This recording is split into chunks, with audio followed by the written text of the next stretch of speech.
How to know if someone has pinned you on Snapchat. Well, hello everyone, welcome back to the channel. In this video today, I'll guide you through the steps and how you can know if someone has pinned you on Snapchat as the BFF or at the top of the chat list. Well, if you open up Snapchat and head over to chat section, and if you have pinned someone, they'll basically appear at the top, or if you have pinned someone as your best friend, right? Now, can you see who has pinned you as well? Well, unfortunately, you cannot directly see if someone has pinned you as their best friend on Snapchat. Now, pinning someone as your BFF is a private action and only the person who pinned them can see it.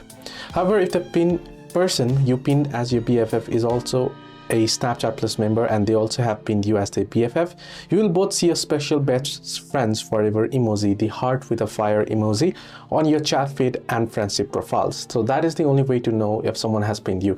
You both need to have this Snapchat Plus. Hope this video was helpful. Do like and subscribe, and do not forget to leave the comments down below if you have any further issues as well.